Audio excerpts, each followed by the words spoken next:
You get tired in matches and sessions, and not because you have a fitness problem or you have a pickleball problem.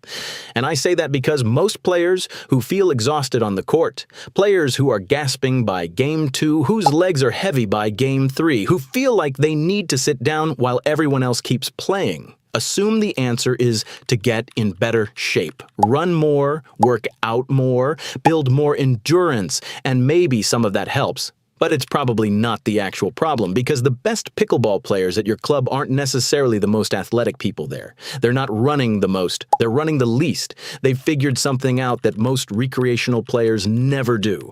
There are 5 specific reasons you're running out of energy on the court. Fix these, and the game feels completely different. Let's go. 1. You're running more than you need to because you're out of position. Here's what's actually causing most of the exhaustion in your game. It's not the rallies. It's the recovery between shots, the scrambling, the lunge to reach a ball that got past you, the sprint back to the middle after getting pulled wide, the constant low-grade chaos of being one step behind every ball. That's where the energy goes, and almost all of it is avoidable. When you're in the right position after every shot, balanced, centered, ready, the next ball requires a small adjustment, 2 steps, 3 steps. You're already close to where you need to be. But when you're in the wrong position, mid-court when you should be at the kitchen, caught wide when you should be centered, flat-footed when you should be moving, every ball requires a full sprint to get there. And the difference between a 2-step adjustment and a 6-step sprint, multiplied over an entire game, is enormous. That's not a fitness difference, that's a positioning difference. The fix starts between shots, not during them. After every ball you hit, the immediate question is not what's going to happen next. The question is, where do I need to be? Move there, not when the ball is already coming, now. While your opponent is setting up to hit, small active steps to put yourself in the right spot before you're forced to react. When you do this consistently, the game slows down. Balls that used to require sprinting now require a shuffle, and you arrive at each shot balanced and ready instead of scrambling and stretched. Most of the running you're doing right now is cleanup. It's paying the tax for bad positioning. Stop making the mistake, and you stop paying the tax. Your legs will thank you by game 4. And if you want to take your pickleball to the next level, check out the Pickleball Master Pack, a pack that includes the Elite Player Guide, a guide with technical and tactical tips, exclusive routines, and much more. The Become a PPA Tour Player Guide, where you'll learn how to become a pro pickleball player, a full 7 days fitness routine to take your fitness to the next level, and a prevention routine to prevent injuries and enhance recovery. This pack already helped hundreds of pickleball players. Get yours clicking the link in the description. Let's continue with the video. 2. You're swinging too hard, and it's draining you. This one doesn't look like a fitness issue. It doesn't feel like one either, at least not at first. It builds slowly. By mid-game, your shoulder is tired. By the end of the session, your arm feels heavy, and you assume it's just because you played a lot. It's not. It's because you've been working far harder than the shots require. Big, aggressive swings feel powerful. They feel like you're competing. They feel like the right way to play a sport where winning matters. But they cost you energy at a rate that quiet, controlled shots simply don't. A full swing engages your shoulder, your elbow, your core, your legs. It's a whole body exertion every single time you do it. And in a game where you might hit 200, 300, 400 balls, that cost accumulates into something real. Here's what's interesting. Compact strokes are not just more efficient, they're more consistent. The shorter the swing, the fewer variables. The fewer variables, the more reliable the contact. The more reliable the contact, the more balls go where you want them to go. So you're not trading power for efficiency. You're getting both. Controlled, compact strokes keep the ball in play and keep your arm fresh, while big, full swings miss more often and exhaust you in the process. Think about what a well-struck dink actually requires. Almost nothing. A shoulder push. A stable wrist, a paddle face that meets the ball cleanly, no backswing, no follow-through to speak of, almost zero energy. Now think about what a full topspin drive requires from the same player. The whole body, every time. For what? An extra few miles per hour that your opponent resets anyway? Dial the swing down. Keep it compact. You'll hit the ball better and feel dramatically better doing it.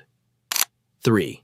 You're tensing your whole body on every shot. This one is completely invisible from the outside, and it's one of the biggest energy drains in recreational pickleball. Nobody tells you about it because it doesn't look like anything. You're not running wrong. You're not swinging wrong. You're just holding tension in your body during every single rally. And that tension is costing you more energy than you realize. It starts with the grip. When a fast ball comes, you squeeze the paddle. When the score is close, you squeeze harder. When you're trying to hit a good shot, you squeeze harder still.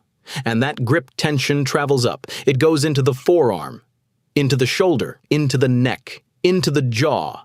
And by the time a rally is over, you've been holding a low-grade full-body contraction for 15 seconds. Not because you were working hard, but because you were tense. There's also the breathing. Most recreational players hold their breath during rallies without knowing it.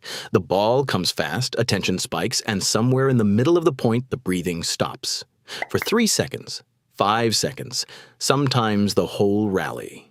And when you exhale after the point ends, you feel the release, which you interpret as tiredness. It's not tiredness, it's the cost of unnecessary tension finally unwinding. The fix is about awareness before it's about technique. Start noticing your grip pressure during warm-ups. Try to keep it at a level where your forearm isn't engaged, firm enough that the paddle doesn't move, soft enough that you have feel. Then notice your breathing. Exhale through shots. Through the whole rally if you can. You'll find the game becomes noticeably less physically demanding, not because you're doing less, but because you've stopped holding energy in places where it was never doing anything useful. 4. You're not using the time between points. Every pickleball rally ends. The point finishes. There is a gap, 5 seconds, 10 seconds, sometimes more, before the next serve. And in that gap, something happens that most players never think about. They waste it. They bounce the ball immediately. They're already thinking about the next point. Their body is still in rally mode, heart rate up, muscles engaged, breathing shallow, and they do nothing to change that. They serve, and the next point starts before recovery has happened at all. That time between points is free energy. The only question is whether you use it. Slowing down your walk to the baseline is not laziness, it's recovery. Taking one full breath before you serve is not a ritual. It's a reset, rolling your shoulders, loosening your grip for 2 seconds, letting your heart rate come back down before the next ball is in play. These things cost you nothing and give you back something real, compounded across an entire game. The best players at every level have a between-point routine, not because they're superstitious or obsessive, because they understand that the time between points is the only time in pickleball where you have full control of the pace. Use it deliberately. Walk slower than you think you need to. Breathe more than you think you need to. Let your body reset completely before the next point begins. Those seconds add up. By game 3, the player who used the gaps well feels completely different from the player who rushed through them. Take the time. It's already yours. 5. You're chasing points you should be letting go. This is the one that the fittest players on the court are still doing wrong. And it might be the single most exhausting habit in all of recreational pickleball. The ball is going wide. You know it. Part of your brain already knows it, but your legs are already moving because the competitive instinct says chase it, fight for it. Don't give up on the point. And so you sprint, full effort, 6, 8, 10 feet. You reach the ball just barely and hit it into the net or pop it up for an easy put-away.